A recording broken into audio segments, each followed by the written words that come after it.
회사에서 이런 말 들어본 적 있습니까? 그건 네가 예민한 거야. 다 너 생각해서 하는 말이야. 다들 이렇게 버텨. 지금부터 말하는 내용 당신 얘기일 수 있습니다. 가스라이팅은 소리를 지르지 않습니다. 욕을 하지도 않습니다. 대신 당신의 기준을 무너뜨립니다. 그리고 회사에서 이건 아주 조용하게 시작됩니다. 첫 번째 신호.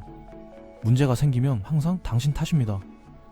이 일이 과도해도, 일정이 말이 안 돼도, 결과가 망해도 네가 커버했어야지. 사회생활은 원래 그래. 구조의 문제를 당신의 능력 문제로 바꿉니다. 월요일 아침 9시 팀장이 말합니다. 이번 프로젝트 기간 너무 타이트한데 괜찮지? 당신은 솔직하게 답합니다. 일정이 좀 빡빡한 것 같은데요. 그 순간 분위기가 바뀝니다. 요즘 젊은 친구들은 열정이 없어. 선배들은 다 이렇게 해왔어. 구조의 문제가 순식간에 당신의 태도 문제가 됩니다. 그리고 2주 뒤 프로젝트는 당연히 지연됩니다. 그런데 회의실에서 나오는 말은 이겁니다. 일정 관리를 좀 더 철저히 했어야지. 중간에 왜 미리 말 안 했어? 처음부터 말이 안 되는 일정이었는데 이제 와서 당신의 관리 능력 문제가 됩니다. 이게 한국 회사의 전형적인 첫 번째 패턴입니다. 두 번째 신호, 기준이 계속 바뀝니다. 어제는 잘했다더니 오늘은 실망했다고 말합니다. 그래서 당신은 항상 불안합니다. 이번엔 맞게 한 걸까? 이 순간부터 당신은 스스로를 믿지 않게 됩니다. 기억하세요. 목요일 오후 당신은 보고서를 제출했습니다. 상사는 말합니다. 이번엔 괜찮네. 이 방향으로 계속 가. 당신은 안심합니다. 아, 이게 맞는 거구나. 그리고 금요일 아침 같은 상사가 말합니다. 이거 왜 이렇게 했어? 내가 원한 건 이게 아닌데? 당신은 당황합니다. 어제는 괜찮다고 하셨는데요? 내가 언제 그랬어? 네가 잘못 이해한 거지?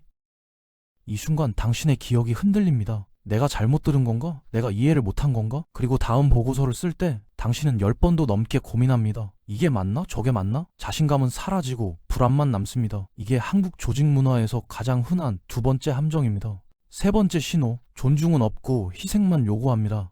야근은 당연한 거고, 휴식은 배려받는 거고, 권리는 눈치 봐야 되는 것이 됩니다. 그런데 이상하죠? 왜 항상 당신만 이해해야 할까요? 금요일 저녁 6시 당신은 퇴근 준비를 합니다. 그런데 팀장이 말합니다.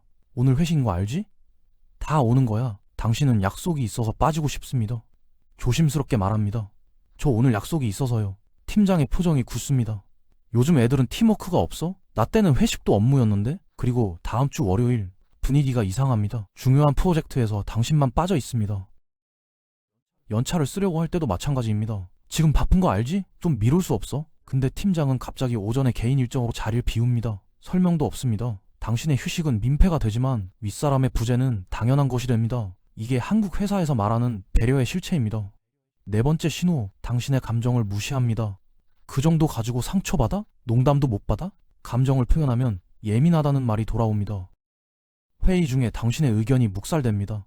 같은 의견을 선배가 말하면 좋은 생각이 되고 당신이 말하면 경험이 부족해서 그래. 점심시간에 이 이야기를 꺼냅니다.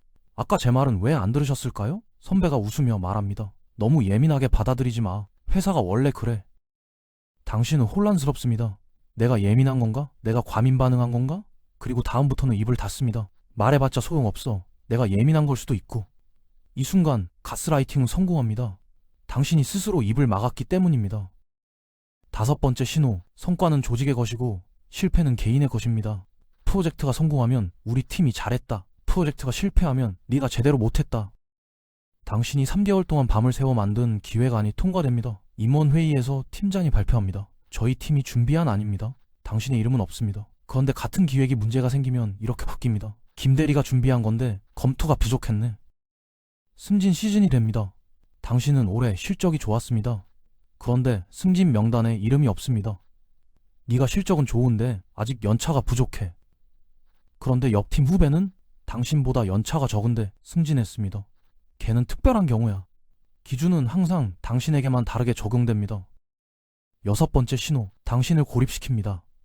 팀원들 앞에서 당신만 다르게 대합니다. 그리고 다른 사람들이 당신을 피하게 만듭니다. 회의 중에 팀장이 말합니다. 박 대리는 요즘 태도가 좀 그렇지 않아? 다른 팀원들은 침묵합니다. 아무도 당신을 감싸지 않습니다. 점심시간 팀원들이 단체 채팅방을 만듭니다. 당신만 빠져 있습니다. 나중에 알게 됩니다. 우연이 아닙니다. 그리고 당신이 문제를 제기하려고 하면 이렇게 말합니다. 다른 애들은 다 잘 따라오는데 너만 그래. 너만 힘든 게 아니야. 고립은 완성됩니다. 당신은 혼자입니다. 그리고 당신은 생각합니다. 문제는 나인가? 7번째 신호.